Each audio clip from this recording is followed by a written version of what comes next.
All right, good evening. It is Tuesday, March 15th, 5 p.m. It's the Ways and Means Committee meeting. I'd like to call the meeting to order and acknowledge that the press and public have been duly notified of the meeting in accordance with the Freedom of Information Act.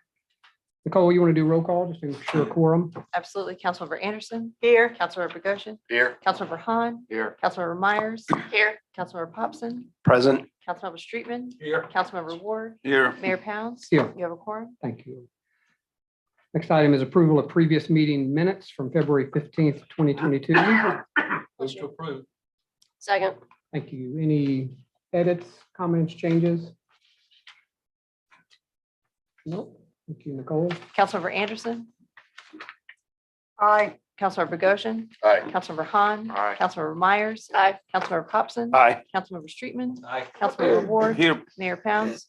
Aye. All in favor. Thank you. Next item is citizens' comments. Nicole, do you have any? Yes, sir. Thank you. Next item is financial statements with our treasurer, Debbie Suggs. Good evening, everyone. We have the February results to review. We're 67% through the city's fiscal year. On the revenue side, things are looking good. The revenues are flowing well. Tourism revenues continue to stay ahead of pre-COVID levels. There's no reason that I see to believe we won't have a strong spring and summer with tourism revenues. The city's general fund is 71% collected on revenues. We had $1.5 million in property tax collections received in February. So that's the second big payment that we will get. You can see that we are already now 95% collected in property taxes. And I'm in the bottom left-hand corner of the cover sheet. Local option sales taxes, they lag a month. So we're not at 67% there, but I think that they are, we'll see in a minute that they're running ahead. Business licenses and rental licenses, we are in the renewal period for those now. So we should see strong revenues in those two line items for March and April. Both of those licenses are due the renewals by April 30th before penalties start to be accrued. Building permits continue very strong. We're 154% of budget on building permits. I have not changed the expected forecast for FY22 since last month. Still anticipating we beat the revenue budget in the general fund by $1,252,000. We will refine that as we go along. The way business licenses and rental licenses flow will be key. On the expenditure side, in the general fund, again, we're looking at a target of 67%. All the major departments are at or below that. The general government department, you can see it's at 38%. That's what's driving that 58% total, which is significantly below budget. But the story there is there are several annual debt service payments that come out of the general government line item, and those happen in March. So it's just a little bit of a timing difference that's causing that low 38% of budget number on the general fund line. But that will correct next month.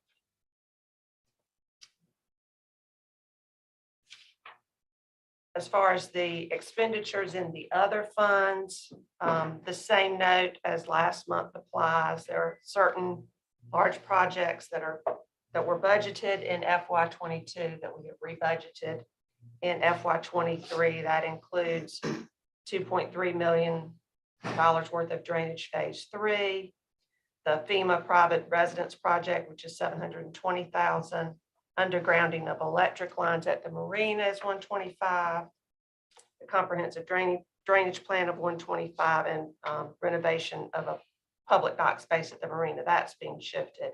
That was $150,000. Cash balances. The city has about $30 million in cash deposits. $4 million represents unspent bond proceeds. Most of that is attributable to drainage phase 3. $1 million of unspent ARP grant funding, and 12 million restricted for tourism expenditures or beach preservation. One thing I wanted to point out is that currently the forecast has our fund balances. This is the blue section of the second page. In almost every fund, we're expecting the fund balance to grow as of the end of the year, which is always a good thing. Any questions so far? I have one quick. John? general question. You mentioned that you don't have any reason to believe that we wouldn't have a strong revenue generating last part of our fiscal year. Has there been any thought around what's going on in gas prices, inflation, and just general consumer sentiment that may impact tourism to the island over the next few months or through the summer? I hear what you're saying. What the history is that our economy is pretty resilient when it comes to those kinds of fluctuations that you hear about it. You know, I think people have made their reservations for their beach vacations and they're probably going to come. It might cost them more to get here, but chances are they're not going to cancel. Okay. We'll see. Yeah. I hope I don't have to eat my words on that. Okay. Moving through quickly, the tourism schedules.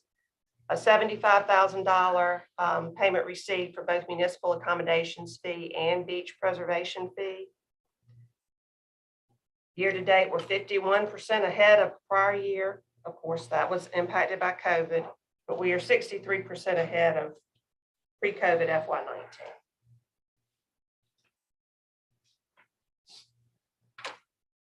State accommodations taxes, no new news from last month. We received those revenues quarterly.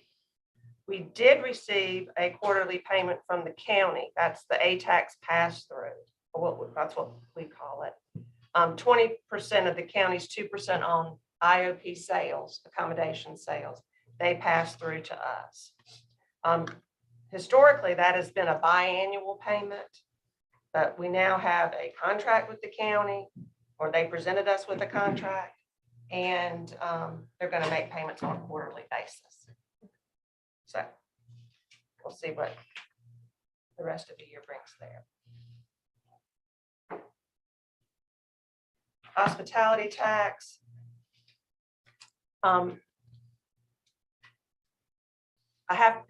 This schedule has been updated. We found some accounting errors where expenses had been accidentally booked to this revenue account.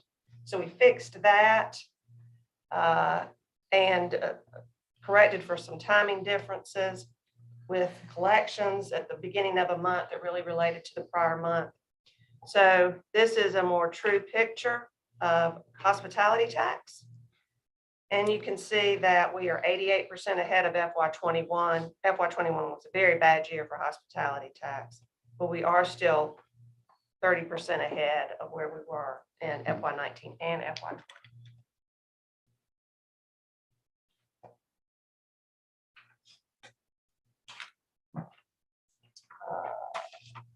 Local option sales tax, we received a new payment, $71,000. So we're running 21% ahead of FY21 and 27 and 36% ahead of 20 and 19 respectively. So all those revenue streams are improved over last year.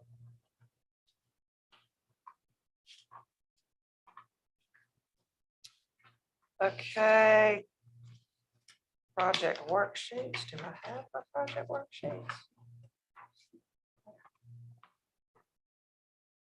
Marina dock replacement. The only new invoice paid was construction admin and transformer relocation expenses to ATM.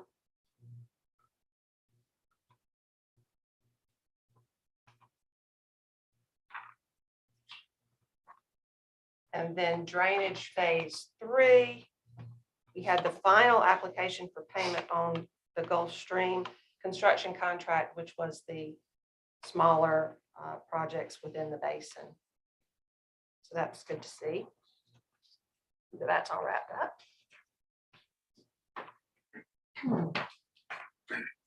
And finally, legal expenses. No significant change this month, 139,000 FY '22 year to date.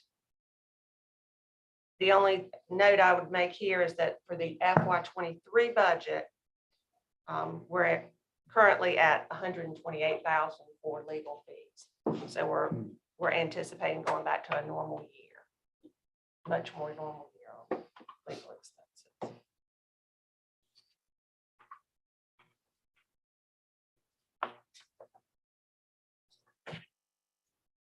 Any questions? Yeah, I have a question. Thanks, Mr. Chair. So when we pay Salmons, do we hold retainage on every? What do we hold? 5%, 10%? I'm not, 10%. okay, all right, got it, thank you. Kind of thinking we did that, but I wasn't sure. Thanks.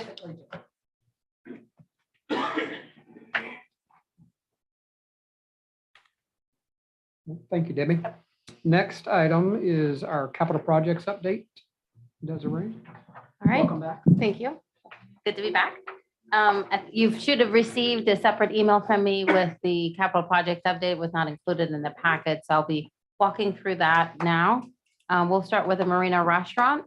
The tenants are expecting to open the restaurant in early April. So certainly there's been a lot of progress in the past couple of weeks. They were able to connect power in the building, and that has helped speed a lot of things up, but a lot of the installation in the kitchen, the HVAC. As you can see in some of the pictures, the pavers in the sandpit area have been installed. Power is on in the building. The floors in the back dining room should be installed this week, as well as the kitchen equipment is arriving and being installed as it arrives.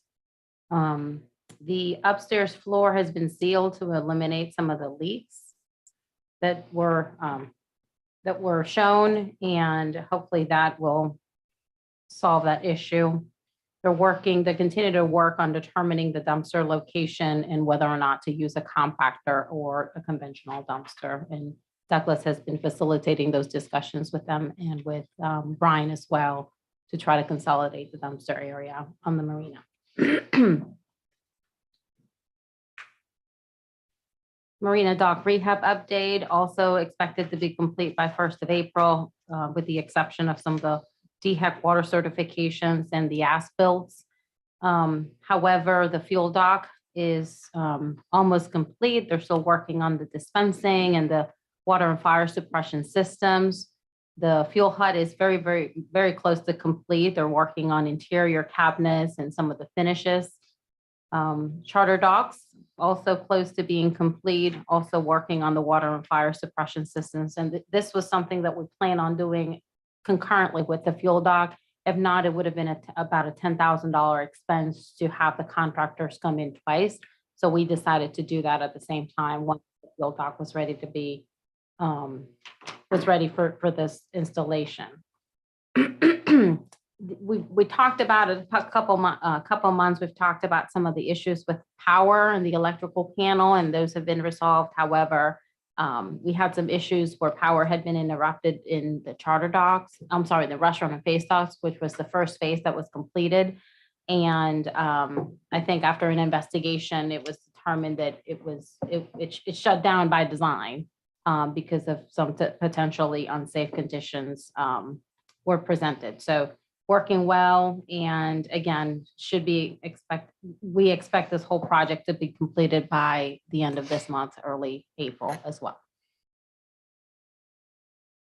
You can see some pictures there. We'll move along to phase 3 drainage.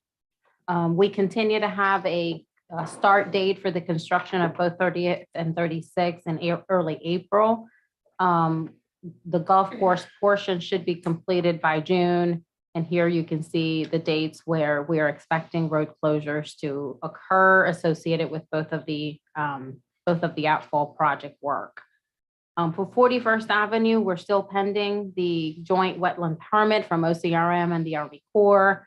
Our engineers, Thomas and Hutton, has requested additional information from DHEC on when we should be expecting that permit. All the other permits will follow this one, so this is the most important one. So we're still working on this, and so not a whole lot of progress on 41st Avenue. I know we'll have some conversations as it relates to the budget for the FY23 budget, and we're forecasting for FY24 about what kind of design we want to see at 41st Avenue. We had a conversation at Real Property and also Public Works regarding piping the section between Waterway and the end of 41st Avenue as an opportunity to add parking spaces by covering that ditch. And we have some preliminary numbers from Thomas and Hutton about what the expense would be. And we have to make a decision fairly soon so that that design can start happening. So we'll have that conversation, I'm sure tomorrow or later on. So, but other than that, no, not much progress on 41st. We're still waiting on that DHEC permit. Comprehensive Drainage Master Plan progressing well and on schedule. We have fairly regular meetings with the Davis and Floyd team, and we're still on track for being completed by the end of this year. They've completed the inventory of the current conditions, and the 2D and 3D modeling is underway. And they're starting to identify potential projects that will be part of our our drainage capital plan moving forward. And we have some money in the FY23 budget to start working on those. So there's been quite big of progress on that front, and we're really happy with the work that they've done for us so far. And then the utility, the undergrounding utility lines project that we're working with Dominion Energy. First one that we're planning is for 21st and Palm. They have received the bore profiles that they were waiting on from the contractor. So they have indicated that they've completed the packet and is waiting for one of their managers to review so that they can release cost estimates to us to make sure that our 50% that we're budgeting for 23 for the construction is accurate based on, what we have now, very preliminary. And once that's reviewed by their Dominion Energy manager, they'll be submitting it for SCDOT for an encroachment permit. The contractor has also provided the lane closures, a plan for lane closures. So they're working on a traffic control plan that we'll have to approve before it goes to DOT for an encroachment permit. So definitely at this point, I feel confident that this is going to be a fall FY23 project. Certainly nothing before this. I mean, we're kind of already in the season. So I feel very confident in us rebudgeting that expense in FY23, and that number may be refined once that final design is approved by Dominion Energy. But I certainly don't anticipate that number to be dramatically different, but we'll see once we get that back. Do we have an estimate as to how long that project will take first? Not yet. Mr. Chairman, just a heads up, I don't know whether there's on this work is any transformers or handhold pedestals or whatever, but I'm doing a project in Mount Pleasant right now with Berkeley Electric, and transformers and pedestals are 8 to 12 month lead times. So that's good to know. The Marina, the Marina project, which is the undergrounding the section on 41st Avenue and between the property line of the Marina and Dewey's Island. That's our second the second project on our list of priorities. That will include a moving transformer. So that's certainly something we have to know and plan in I advance. don't know if Dominion is experiencing the same delays, but just in case, you might want to throw that out and ask. We'll do that. Absolutely. Thank you, Kevin. Yep, sure. All right, that's all I have. Thank you, Desiree. Thank you, Kevin, for that cheer. Just trying to brighten your day, Mr. Chairman. Somebody needs to start making transformers. Yeah, it seems like everything you order right now is that. All right, next item is old business. Excuse me. Item A, consideration of fiscal year 22 budget of proposed expenditures by the CVB. We are going to move that, we're going to need to be in executive session to, our city attorney will be here and join us to run through some guidance there. So we'll delay that to a little bit later in the meeting. Item B, consideration of approval of an amount not to exceed $15,000 to hire expert to develop a report that identifies potential violations and safety issues with the modifications to the IOP connector. You recall this was a holdover from last month. We decided to push it till this Ways and Means meeting just to kind of see where we were progress wise with DOT and what kind of movement was happening with that crowd. And just by way of update, I think most of you know it, but so we had a kickoff meeting with the DOT on the 4th, March 4th, I believe it was. We have another, and that specifically was, initial focus was about the connector study, the corridor study, and about a dozen or so ideas that everybody around the table had for some low-hanging fruit to help with the season traffic this year. We have a follow-up meeting in Columbia with our lobbyists with SCDOT on March 29th. To continue the conversations around that, as well as any other strategic items we want to have longer term conversations with DOT and other projects that may be on our wish list. So some pretty decent progress in the last 30 days, you know, from a meeting collaboration standpoint. You know, have there been Herculean strides made? I wouldn't say that, but there have definitely been strides made from a project and conversation standpoint. So I'll just leave it there. So do we want to have a motion in a second so we can get to conversation on this topic? So moved. Second. Excuse me, second. I know we're going to pass it. The pollen has certainly hit. There's a motion and a second. Questions, comments? Blair, go ahead. I urge council to pass this. I think we need an independent expert with a independent view of what's going on sooner rather than later to be used as we continue to meet with DOT and understand all of the violations that I understand exist with both DOT code and with their own safety regulations, both on the connector and on Palm Boulevard. Jan. In my opinion, I think SCDOT is showing good faith in that they've acknowledged the fact that they want to revisit the way the Isle of Palms connector was striped and is open to changes to that. We also have hired a consultant to work with us, with the city of Isle of Palms, on reviewing what is happening and giving guidance on this study. So I would suggest that we postpone consideration of this fund until we determine whether we're satisfied with what we have now. Is that a suggestion or a motion? An amendment? Well, I was waiting to see if there are any more comments on Okay. this first, and then make a suggestion. Other, Rusty? Yes, thank you, Mr. Mayor. So meeting we had on the 4th, that included SCDOT and other municipalities as well? No, that one was SCDOT, the independent consultant that's going to actually conduct the study, myself and staff here, and our consultant, Jessica Beal. Yeah. The independent Not the consultant you're talking about is hired by SCDOT. So Correct. there are two consultants at that meeting. Wasn't the county part of that also?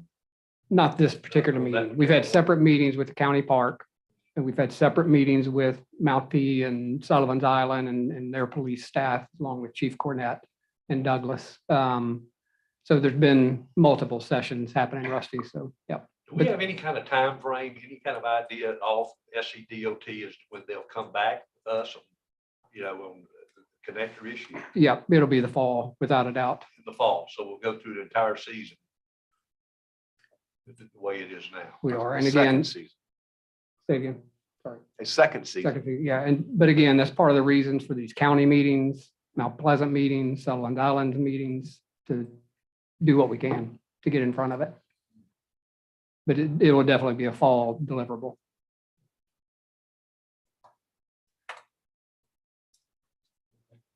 John, Yeah, and that certainly is less than ideal to have to go through another season with the existing.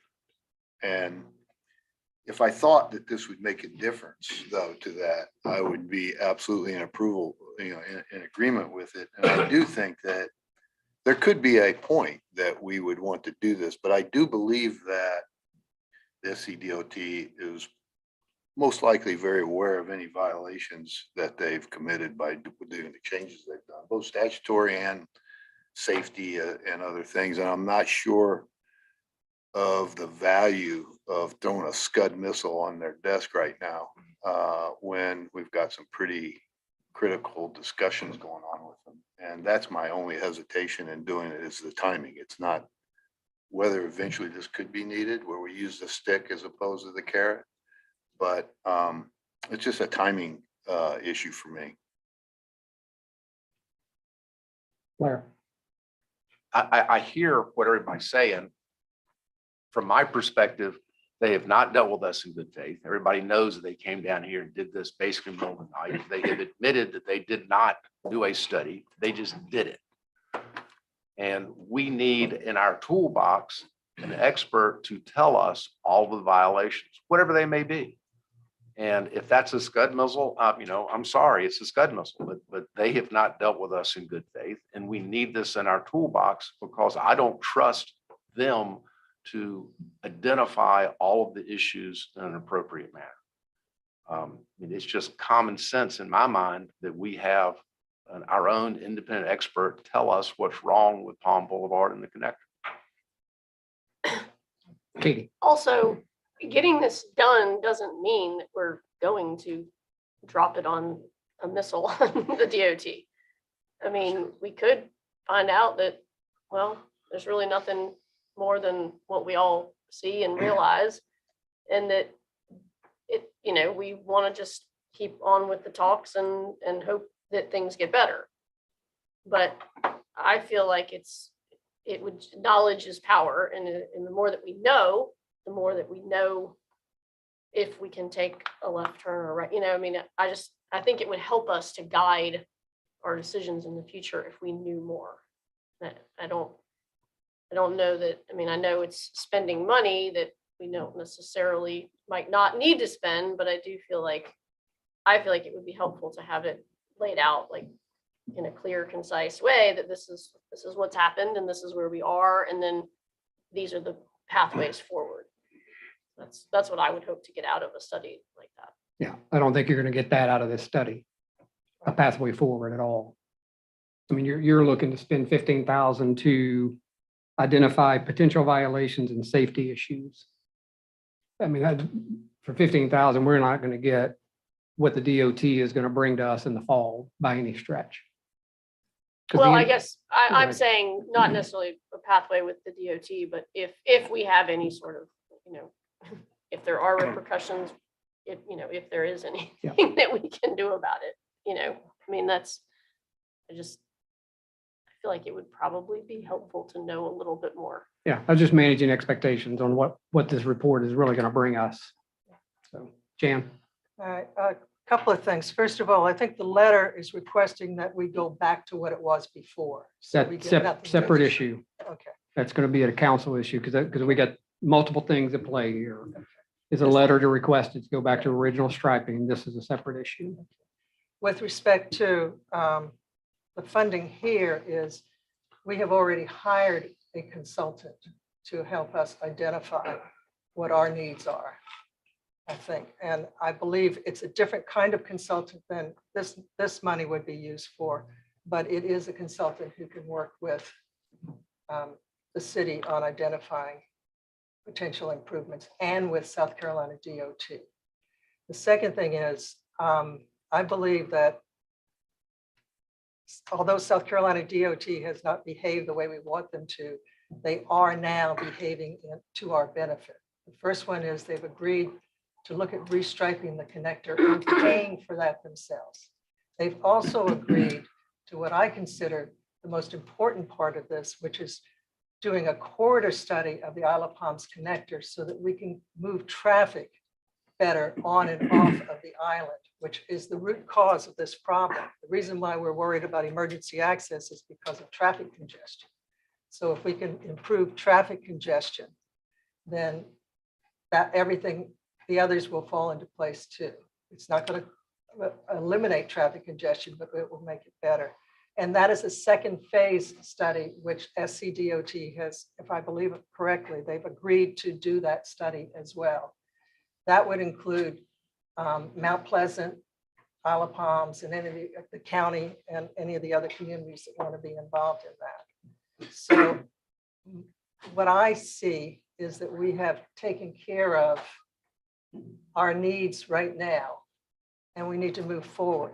The phase 1 study is already kicked off. Is that correct? That's what the 4th was about. Yep. Okay, so it's already underway. And neither of these will, neither this $15,000 to hire an expert or the other would result in anything before the end of this summer season. But the phase 1 study that has been agreed upon with South Carolina DOT will likely have results within 6 months, because there isn't a lot of data collection. It's just a matter of just sitting down with what's already there. So I believe that we are at a point where we're moving forward now. And I would really hate to see us put a hold on this while we have to reorient what we've asked South Carolina DOT to do. Brother Blair. I don't understand the delay. We've got life safety issues on the connector. In a matter of weeks, this study can be done, and that can do nothing but help us in our discussions with SCDOT. To be scared of SCDOT and think that our somehow speaking up, which is our lawful right to do, and to identify violations of law and code and safety violations, I'm speechless to even suggest that because we have a right to do that, but we shouldn't do that because we may somehow offend someone. These are life safety issues with our residents, and we need this in our back pocket so that we can understand what it is. Right now, we're moving blind.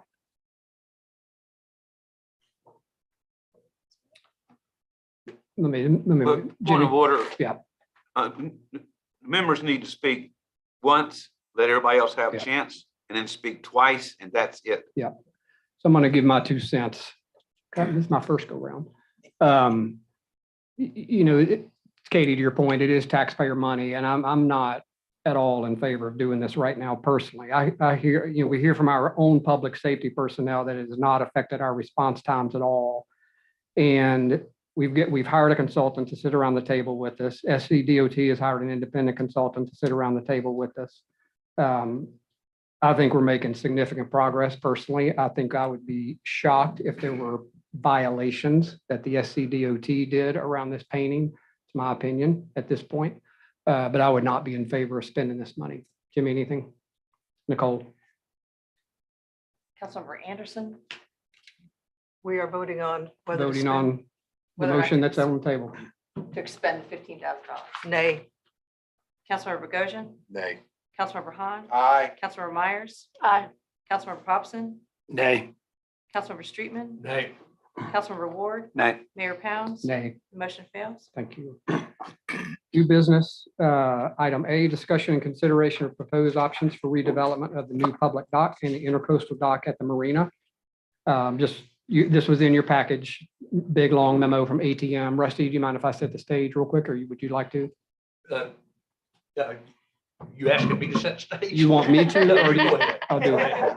So real quick, you've got 2 projects in this memo, 3 options for each of the projects. So first one is the public dock, and we'll look at 3 options there. This was presented at the real property meeting earlier this month. So these folks are steeped in it. This side of the room is steeped in this conversation.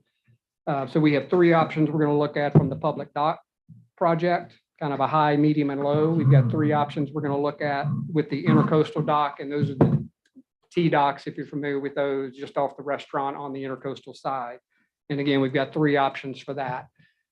Just to give you a feel, so what's in our, and we'll have more conversation around this tomorrow, but what is in our fiscal 23 budget is about $1.8 million, rough numbers, for these 2 projects. Okay, so $1.8 million sits in our budget today for these 2 projects. So anything we're talking about over $1.8 million is incremental to what sits in the budget. Again, it's just numbers on a page at this point. But so Kirby, I know these folks have had this information since Friday, but you can just kind of set the stage for us with the 3 options. And I know Real Property wanted a focus on option C, which is kind of the middle ground for each one of these. And just talk to us about the life of the docks, and you know what to do. Can I just have one? Yes. You say $1.8 million, where is that? Is it currently in an existing capital project? It as is. part of- Two okay. different projects. We have 450,000 in for the public dock. And we have $1.3 million-ish, give or take, for the T-docks. Plus Intentional docks. 100,000 for landscaping, Say it again. plus 100,000 for Plus landscaping. 100,000, which is in current year budget. Okay. The $1.8 million is in our first draft Right. of FY 23. And the 100,000 sits in our current fiscal 22 budget.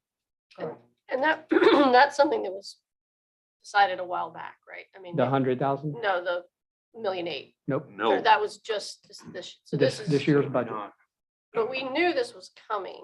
right? Okay, we didn't have a number for it. Correct. Gotcha. Okay. That's what a follow-up that. So No way. We didn't. I guess that's what I'm asking is this above and beyond what we've already spent for the marina and that project? Any of it is above and beyond. This is for 2 new projects, public dock and Intracoastal T-dock. Those haven't been touched, essentially. Okay, and the funding sources for that would be?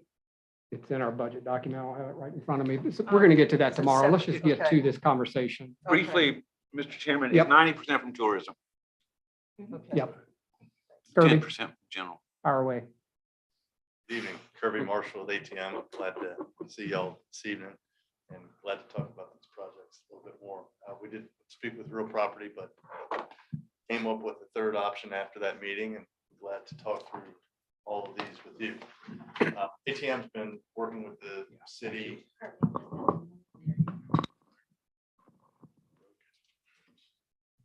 ATM's been working with the city out of the marina since about 2015 on various redevelopment scenarios. And recently we were hired to conduct a condition assessment of the Intracoastal Dock, including the fixed pier and the floating docks out here, as well as what used to be the water sports dock, what we're now calling the public dock.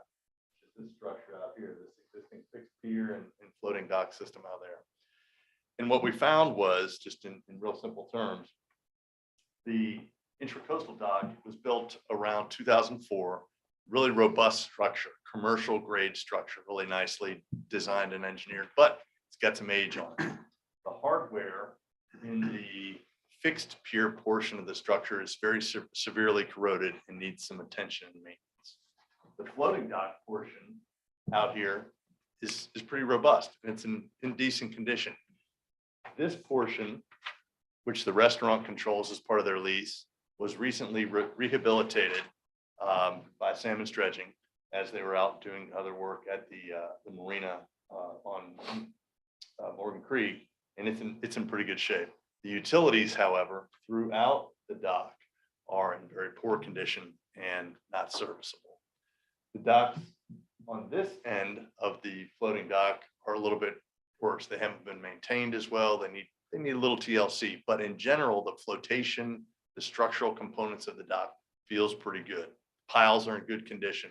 So there's some good, useful life out here on this floating dock. I think we said somewhere on the order of 5 to 7 years with a little bit of maintenance. I would think you could get maybe even a little bit more out of the fixed pier over here with the maintenance on the connecting hardware and things like that. So there's some tread left on the tire over here. The reason that the Intracoastal Dock had been proposed to be renovated was that these finger piers There's 7 or 8 finger piers along the outside face of the dock. They're only partial length, they're half length. So you can see these small boats fit in here and they tie to the finger pier, but there's an anchor pile on the outside of each of the finger piers. That type of mooring pile or anchor pile arrangement is popular in other areas, South Florida, for instance, but it's not so popular here and boaters aren't familiar with it. It's kind of harder to use, especially for smaller boats. They just have difficulty tying up there. So as part of our much earlier efforts, it was determined that this dock could better serve the restaurant and the boating public and the marina tenants by having the finger piers removed and just creating a long face dock where you can moor boats up against it, kind of like Shim Creek, if you think about that dock side tied to it.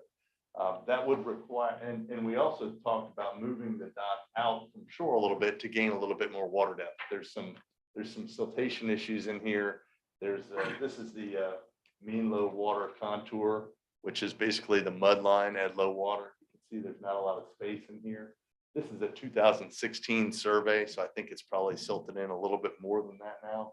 But by removing those fingers, shifting this dock out to gain a little bit more water, it becomes a little bit more useful for boaters. So that's how we got here.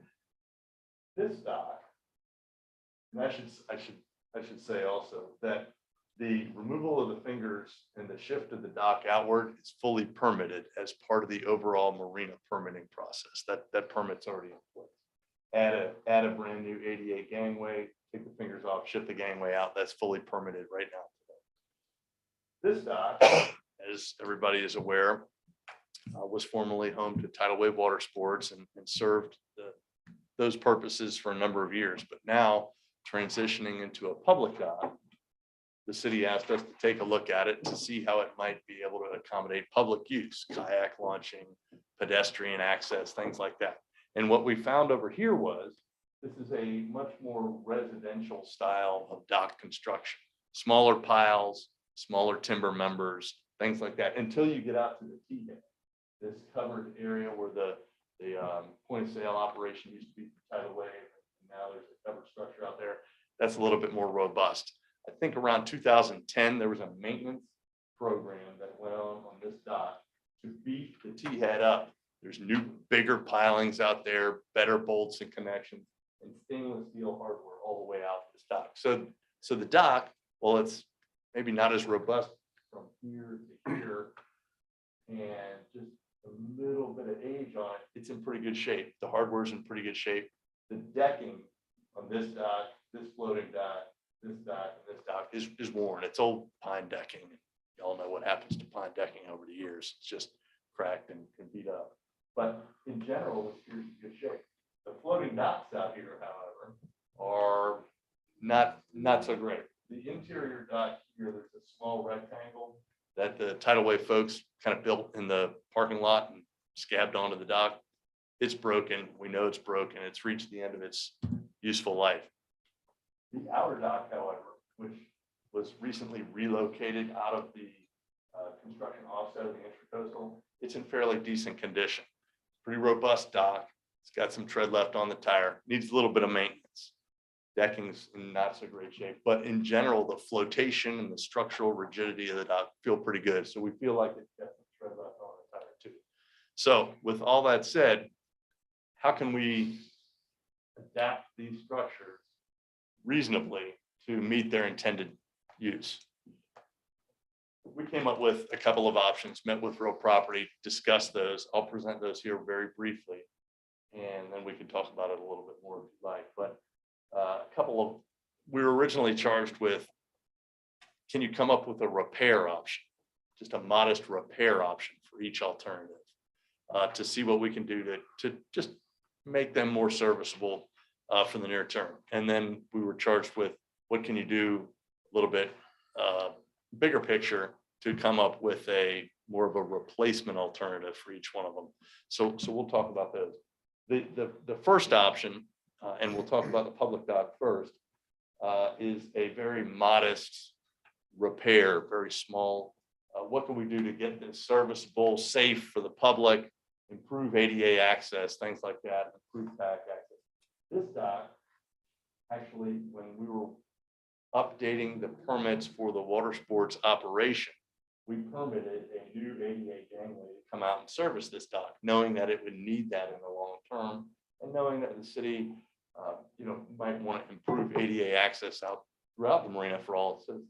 So we worked with folks at Tidal Wave in the city, come up with a design for a new ADA dock out there, ADA ramp out there, got it permitted. And there is this would require a new floating dock down here for the gangway to land on. The old one's shot, as I mentioned, that gangway is going to weigh about 14,000 pounds. So we've got to have a new dock for it to land on. And then Desiree and Douglas suggested that we incorporate a new kayak launch out there for folks to bring their own kayaks down and launch it into the waterway. So we've got that shown here. We do know that this dock's got some tread left on the tire. So maintaining that and leaving that in place, tying these new docks in there, and then rehabilitating this dock, the fixed pier with some new decking and things like that is part of this first option. And you can see this probably better if you've got it printed out. I can show it to you. But doing all those things, bringing a contractor in, demolishing the little bit of fixed pier that's got to go, renovating some of the timber pier, adding the gangway, a little bit of fire protection, a little bit of lighting out there, and adding the kayak launch dock with soft costs and things like that, and a contingency of 15% due to the fluctuation in construction prices we've seen lately. We're at about $500,000, about $520,000 is shown here on this page. So that's kind of the baseline for the public dock improvements. Kirby, real quick. So Katie, just to try this again. So that option A for both of these is what sits in our first draft of fiscal 23 budget right now. So we're right on top of those numbers of what's in the first draft. That makes sense. So that's kind of the repair option. The more robust option was something that Douglas and Desiree and I spoke about, was to provide the citizens of Isle of Palm something that they could call their own out at the marina, something that's more inviting, that would draw more people out to the water. The existing dock in this area where it comes offshore is only about 5 feet wide, so it's kind of narrow. So if you've got someone going out with a kayak, for instance, and someone wanting to come the other way, it can't happen. One has to wait on the other, and it's just not a lot of space out there. So we talked about creating something that was wider, more like a boardwalk, that would invite people to go farther out and enjoy the breezes, have some places to sit and things like that, and enjoy the water. So we came up with this option, much wider pier, 16 feet wide, with a couple covered spaces, perhaps with some benches or swings for people to go out there and enjoy the breeze, an improved ADA access that would position the covered areas past the point where folks would have to go down to the floating dock with their kayaks, and then a new floating dock out here with a new kayak launch. So basically everything brand new, bigger, wider, more inviting. Comes with a bigger price tag. Inclusive of demolition of all the existing infrastructure, contractor mobilization, all of that good stuff. We're looking at about, with a 15% contingency, looking at about 1.7 million. So it's about 1.2 more than the kind of baseline repair option over there. With the large expense of that being what, the fixed pier? Yes, yes. Yeah, I think that was what, 800,000? Yeah, 850,000 for the fixed pier itself. Big, robust. Fixed pier. And what was the life expectancy on the repair for 500,000? Give or take. So this dock, the fixed dock as it is, probably has a useful life of about 10 years left. Just the way it's set. The floating dock out there, maybe that much if you did some really good TLC, so about 10 years tops.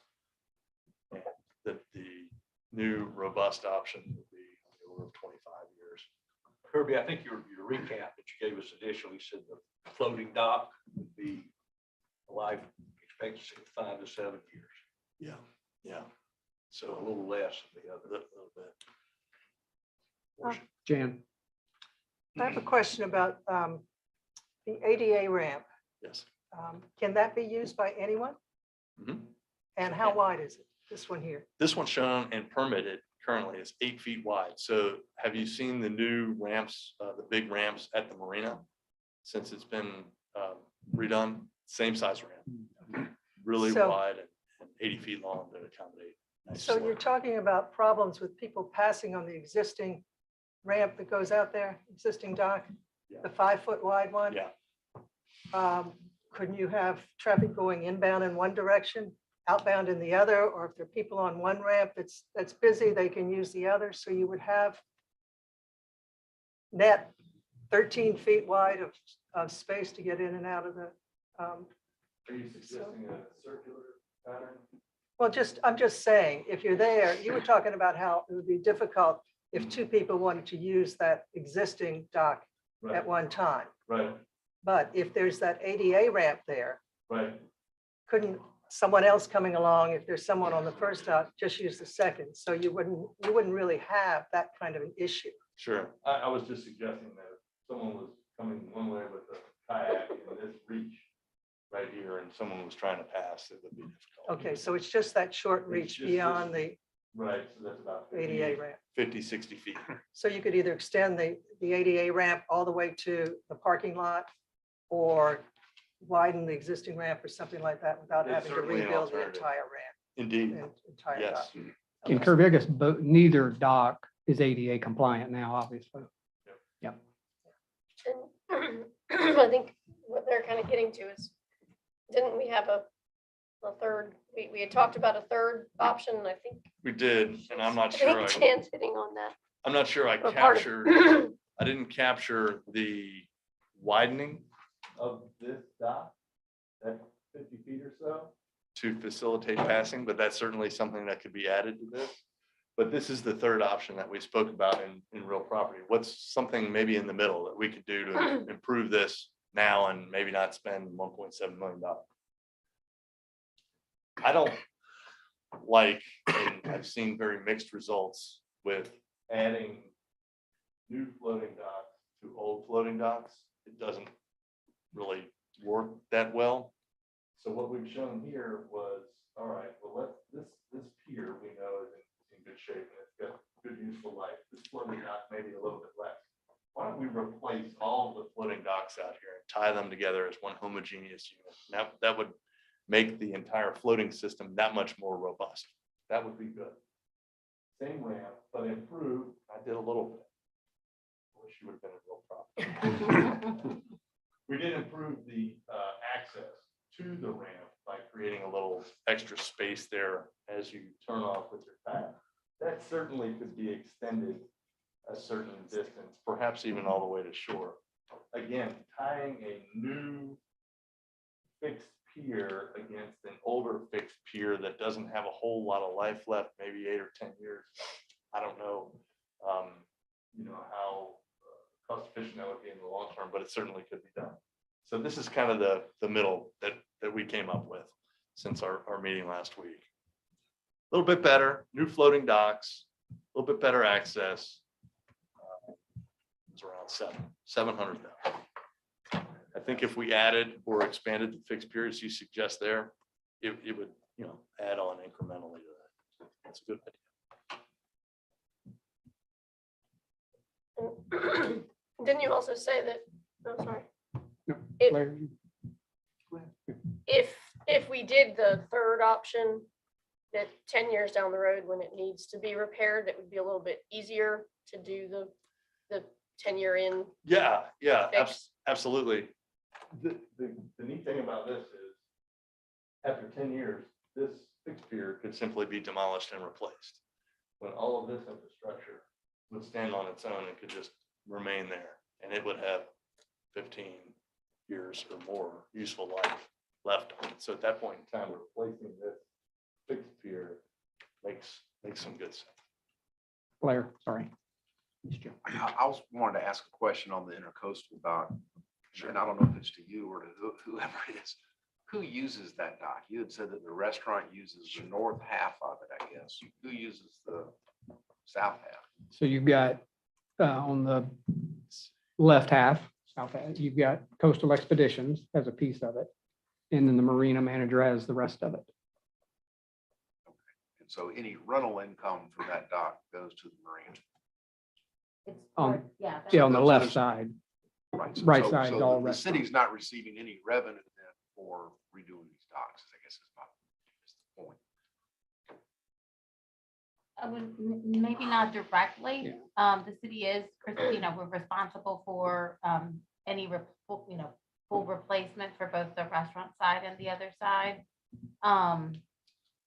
So yeah, I mean, I don't know if we can So, tie any rental income.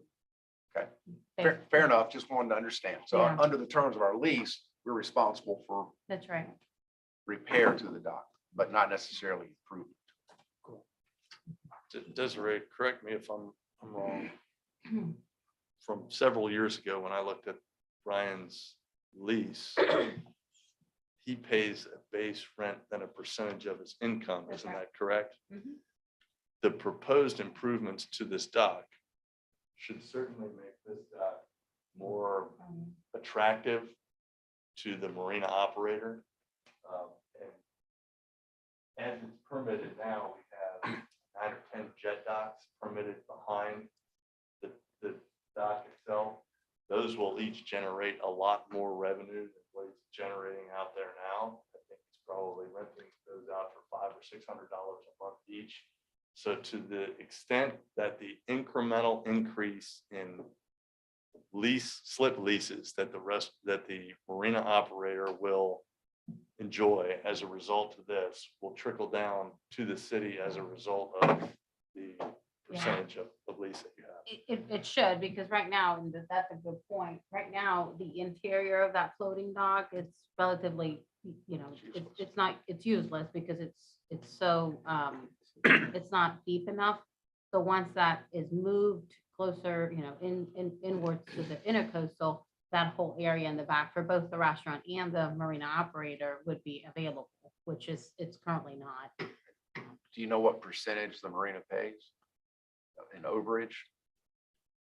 And like, if we increase his income by $500, how much of that do we get? I don't know that at the top of my head, but we can certainly generate. I'm just trying to report. understand Yeah. if it's costing us 10 grand to build a slip How much and it's, will we and it's going to generate $10 a month, it's not a very good deal. get? Jimmy. Couple of questions. We have set aside a contingency fund in the future. It's been in effect for a couple of years for maintenance on city real property, buildings and stuff on real property. Is there any way that, Debbie, that you could segregate how much is being set aside for the marina for repairs? Like we had a referendum in 99 and we went and to buy the marina for $5.3 million. City didn't do anything for 20 years. And so we set it up, I think it was a couple of years ago, to where we're setting aside the insured value, a certain percentage of insured value, I think 1%. What is it? So Debbie will find that provision. We do have a provision for the marina, but for the dogs, according to the lease agreement, the marina operator is responsible for any repairs and replacements. The marina operator is responsible. Yeah, for the Is that maintenance. correct? Okay, so we originally purchased, Not replacement. The city is responsible for replacement, but who's responsible for maintaining them? okay. So we had the original referendum, and it was overwhelmingly approved, 9-1, $5.3 million. A few years ago, there was a referendum about spending some money down at the marina to repair the docks and do all the stuff, the work we did. What was that, like 4 years ago?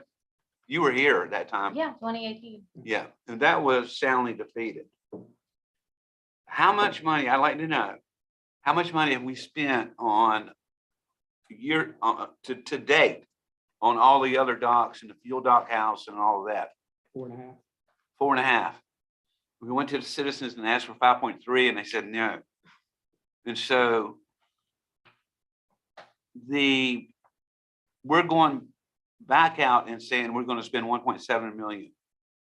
I was just thinking that I've been listening very closely that you have, depending on who you talk to, 5 to 7 years left on some of these structures, maybe as long as 10 years. I am just wondering, maybe we should leave things as it is for right now. The dock's not going to fall down in the next year or so. Let's open it up and see how many people actually use it before we throw a bunch of money at it. The public dock, Jimmy, specifically. Yes, Yeah. that. Yeah. That's my thoughts. Yeah, and that's certainly an option, and we're gonna have more conversation around this tomorrow, because to your point, what's in our budget is, again, just ink on a page. It's not money that's committed or spent or anything yet. But certainly an option, without Mr. a Mayor, doubt. can I Yep. say something? I'm thinking, at the very minimum, you need to make these docks ADA compliant, though. I mean, we need to spend some money that way, nothing else. Yeah, No matter how our discussion goes. that's a good point, Rusty. I mean, I don't know that we have a choice. If it's gonna be a public dock, we gotta do something for ADA. Which I we would think. really mean for both of them. Right? I mean, we're saying the public dock, but it'd be the intercoastal and the public dock. You need to make them ADA compliant. Sorry. I mean, I think it's interesting that we're all of a sudden talking about not spending any more money. I mean, we just spent the lion's share of the money at the marina's already been spent and done. And now suddenly we're talking about something for the public, the people of this city, and now we don't want to spend any money. I think that's a shame. So I would certainly hope that we would put something into that public dock. Kirby, keep rocking there, mister. Thank you. Thank you. Good conversation. So that was public dock. The Intracoastal Dock, we touched on a little bit. I mentioned that this existing fixed pier structure, kind of a uniquely shaped structure. Kirby, you're being nice. I don't know how they came up with it, but it's really well engineered. It's got very large timber members, larger timber piles, just put there on purpose. So it's good, but the hardware, all the connective hardware was galvanized steel, and it's rotted and a lot of it's missing, and it needs repair. No matter what you do, that's gonna be repaired. But one of the options for the Intracoastal Dock is to take the finger piers off, shift this dock out. The trick with this first option is this.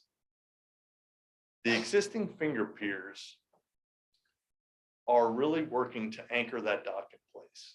They're structurally integral to the dock. So you take the finger piers away and the piles that hold the finger piers in place. You need to replace that anchorage on this dock somewhere. The most logical place to put it, in our mind, was on the back side. They're all concrete piles. Pulling and extracting concrete piles can often be difficult. They chip, they crack, they fail, they break. We don't think it can be done. So how we foresee this alternative progressing is that finger piers, piles are removed, even these outer piles, everything goes away. The dock is shifted outward, and then all new steel pipe piles would have to be integrated into the backside. That's no easy feat, because they would have to be integrated. The pile guides would have to be integrated structurally into that older dock system. It's kind of a challenge. Those pipe piles on the backside then would make dockage on the backside a little bit more difficult. You've got these big pile guides sticking back out there. Now, for Ryan, it might not be a problem because he could wrap jet docks around them and no big deal. But for the restaurateur who may want to use side tie dockage out here, a la Shimp Creek, it might be more difficult. You'd have a smooth outer face, which would be great. The interface could be obstructed a little bit of a challenge there. But this option assumes that reuse the existing floating dock, demolition of the finger piers and piles, and all new piles on the back. These finger piers are just these jet docks are just permitted. We don't think that the restaurateur would ever put them there. Might not be able to due to the lease conditions, but they're permitted nonetheless.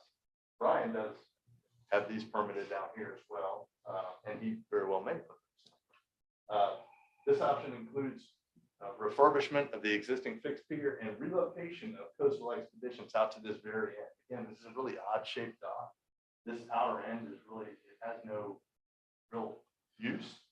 So relocating Coastal Expeditions from operating their trailer in a parking lot, which takes up valuable parking spaces, to somewhere out on the docks was something that Desiree and Douglas identified as preferable.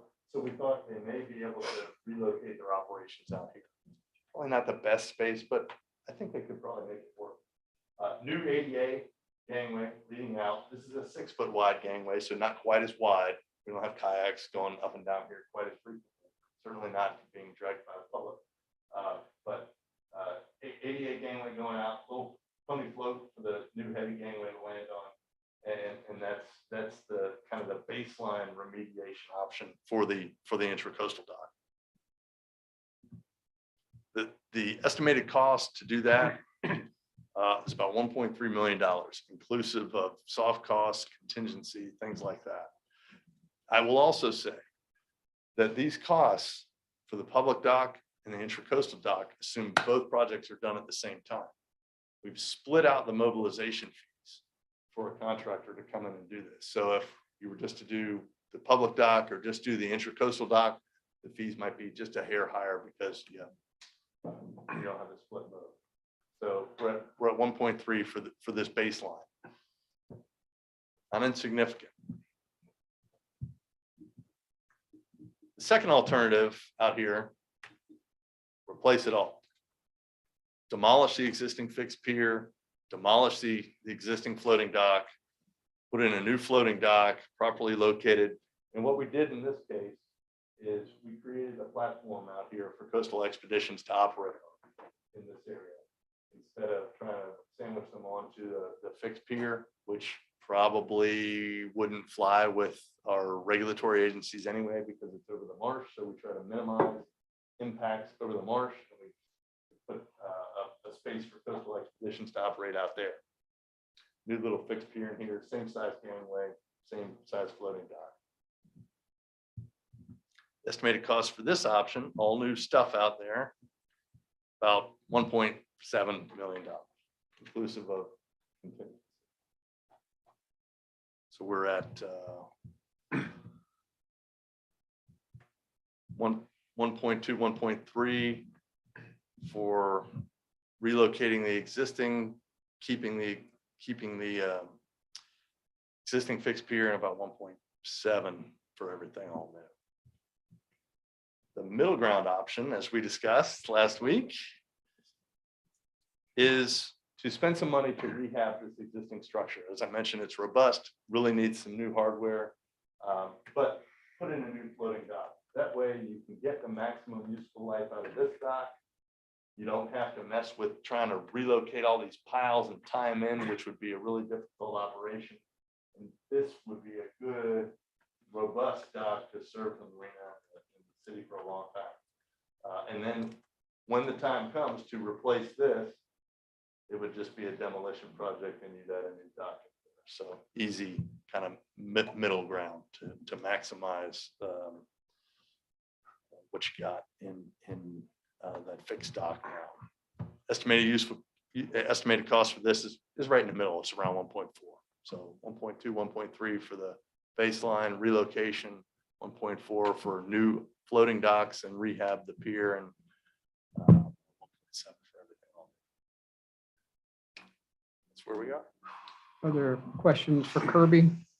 Mr. Yes, Chairman, sir. can you just go through what we have permits for and what options would require an additional amendment or a new permit or whatever for?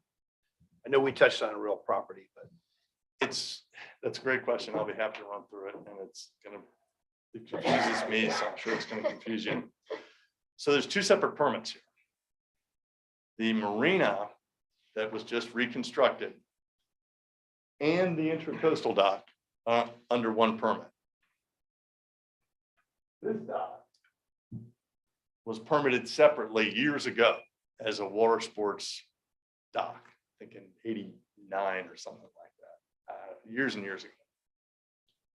We recently re-permitted this to facilitate ongoing water sports operations and to include the ADA gangway and some jet docks out here as tidal wave used to have.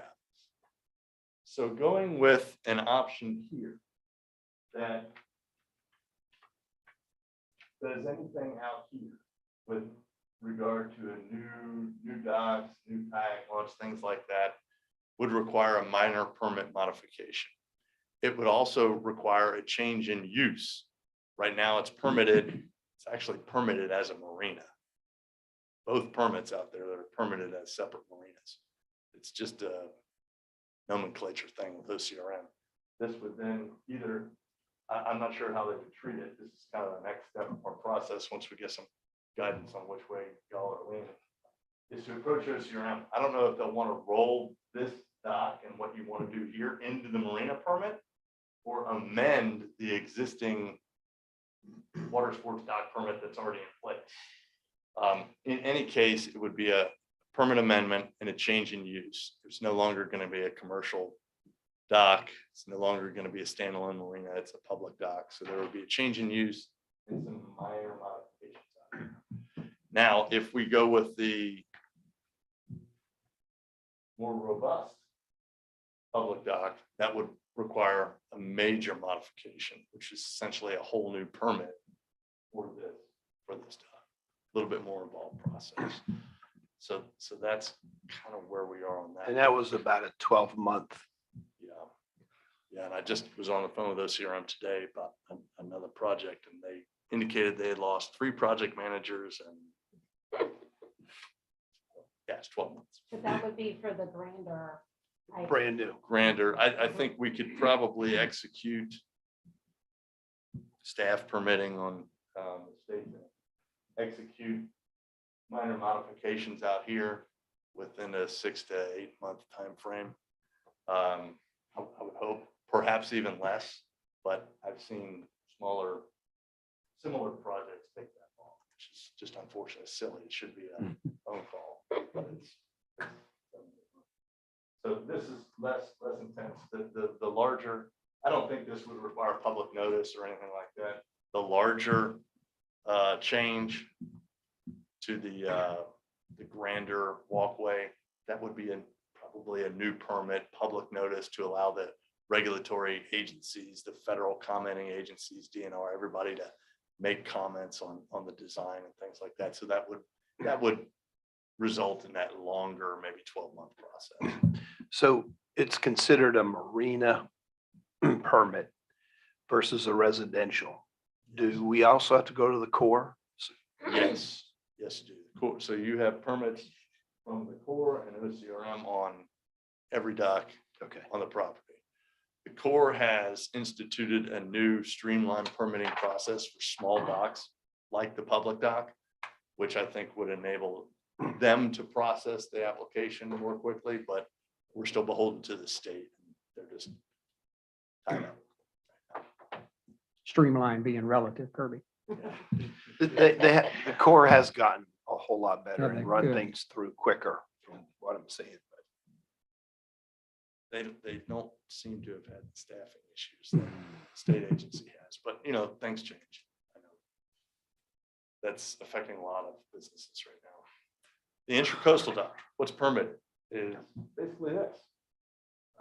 Getting rid of the fingers, either relocating or putting a new dock in there and a new ADA game. That's permitted. You can go to that today.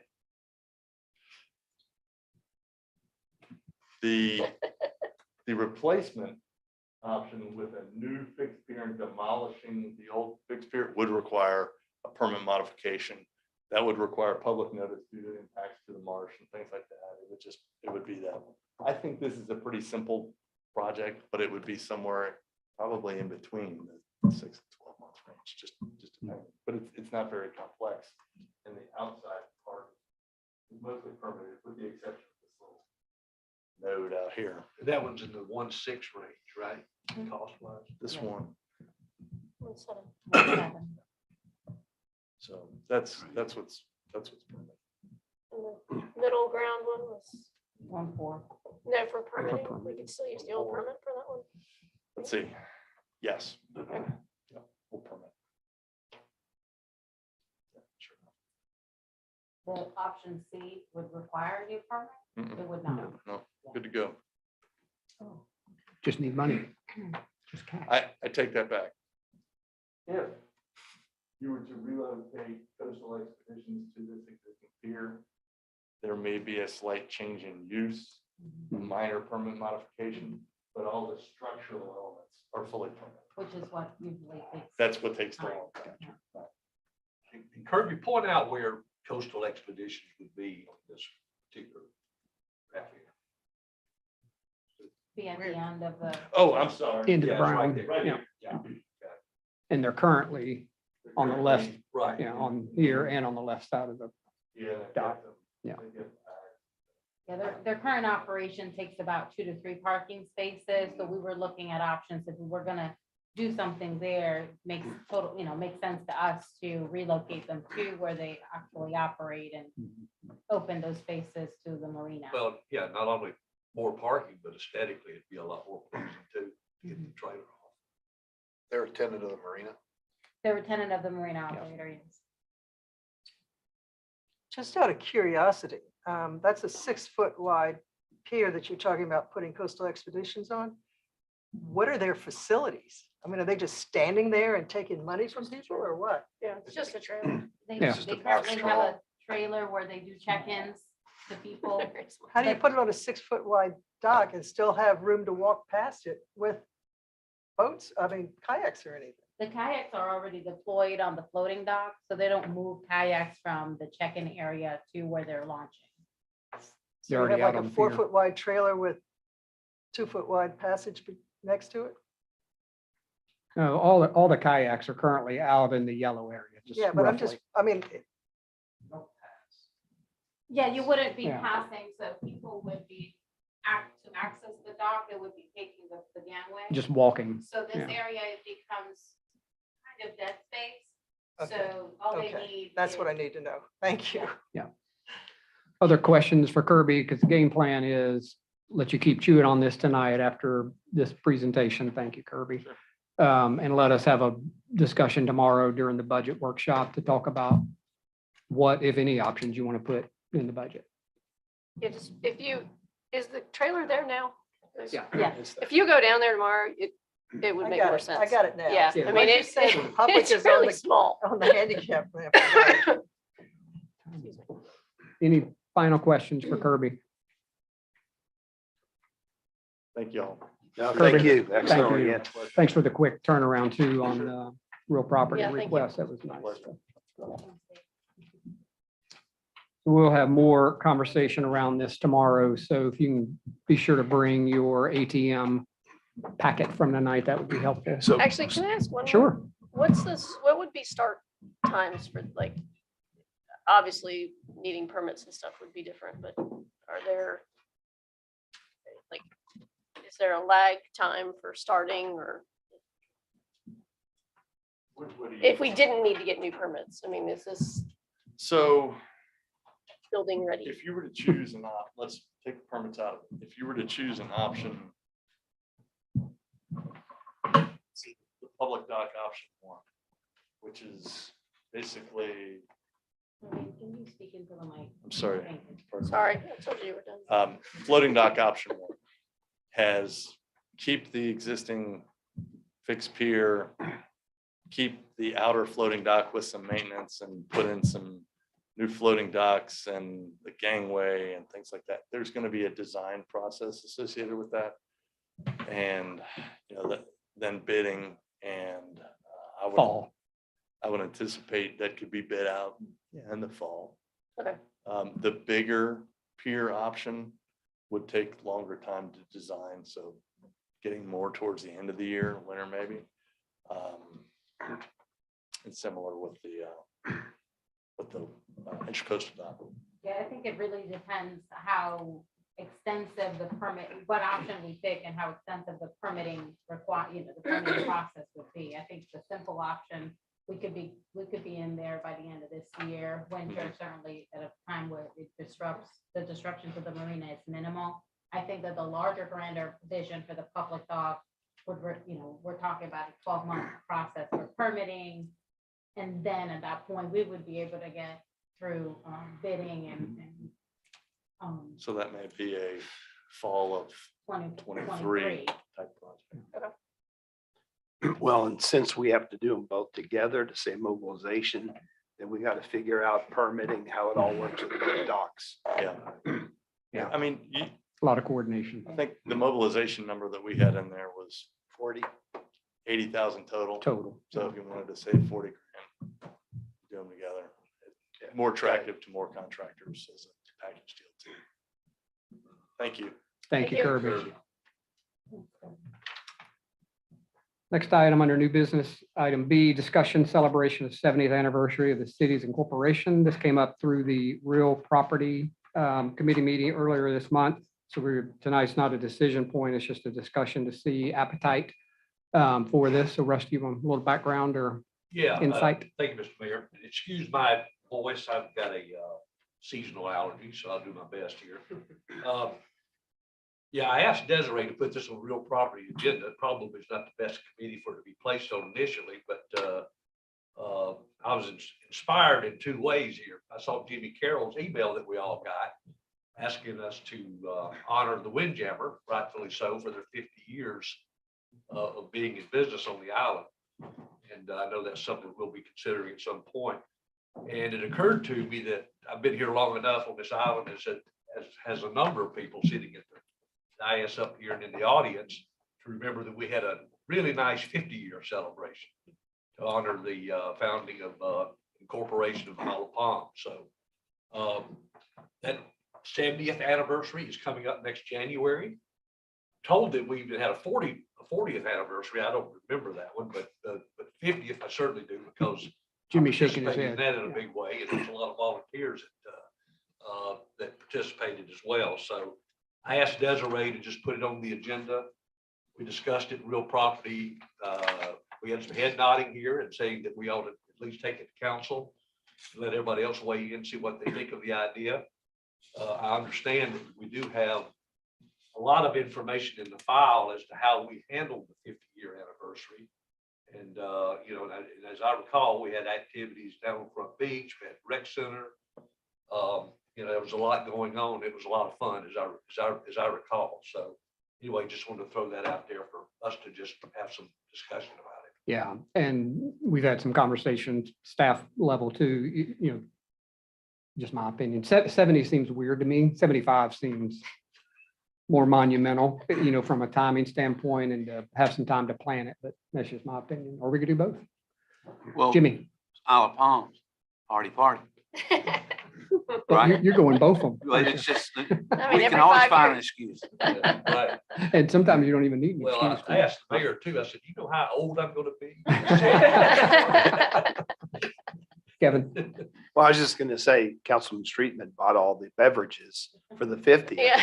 And And he's volunteered to do it again. he was And- working at the And at time. real property, he committed to the 70th too, so. Very nice. When would this be? January? Yeah, it's quick. Hence my push to 75 too, just for planning purposes. I mean, I think our front beach, is Norma Jean here? Yeah. I think our front beach was 10, 15,000, give or take, just from an expense number standpoint, so just to give you an idea of what we're talking about. So. And Rusty, to your point, this would probably get referred to the recreation committee regardless of It what should we be. what we decide. And I guess we could send it to them and let them, again, January is like a blink away from now, but we could refer it back to rec committee and let them come back with the plan, whether it be 70th, 75th, both. Any thoughts, observations? Yep. It's in January, you said? Do we have a New Year's celebration? Could we tie it into that and just have a big fireworks New Year's kind of thing? Celebrate? We have a holiday street fest, which is done the first Saturday in December. And then we have the Spring Fest, which we just had. Usually first weekend in March. Go ahead, John. I would just say, I do think it's probably appropriate to send it to the recreation committee to. Let them to come think back with the through this plan. thing, come with, Yeah. like, it does sound like a jubilee or whatever the 75th is, does sound a little bit more appropriate, but I think we should send it to the recreation Fair enough. committee. All right. Everybody mostly in agreement with that? Chair. Chair Brett. He nodded. Bring it on. Yeah. He either nodded or flinched. Bring it on. All right, we'll do that. Thank you all. As long as Rusty comes with the beverages to the record. So I think it's in the minutes, right? Fair enough. Rusty, thanks for teeing that one up. Appreciate that. Item C, just a reminder, tomorrow is our workshop at the Rec Center. Rec Center from 1 to 3. You've got Desiree sent out the package yesterday or day before. So you've got the budget, summary budget, quick agenda. We'll have some slides tomorrow just to facilitate the conversation. So again, that's at 1 o'clock at Blair. Where is this? Where are we going tomorrow? That's short for recreation. Thank you very much. Miscellaneous business. Our next meeting is 5 PM, Tuesday, April 19th. Our last item, executive session, would like to make a motion that we go into executive session to receive legal advice regarding review of the fiscal 22 budget of the Charleston Visitor Bureau. So move. Second. Question. Yes, sir. Is that right? Tuesday the 19th? Is it? No, Yeah, I think well, the 18th is a Tuesday, I believe, because that's the tax deadline. 19th is a It is Tuesday. Tuesday? Yep. Okay. It's the third Tuesday. So noted, Jimmy. Yeah. So we got a motion. I don't think we had a second. Do we have a second? Yes, sir. We do. Thank you. Nicole? Councilmember Anderson, Aye. Councilmember Bogosian, Aye. Councilmember Han, Aye. Councilmember Myers, aye. Councilmember Popson, Aye. Councilmember Streetman, Aye. Councilmember Ward, Aye. Mayor Pounds, Aye. all in favor? Thank you. It is 6:26 and we are going off record.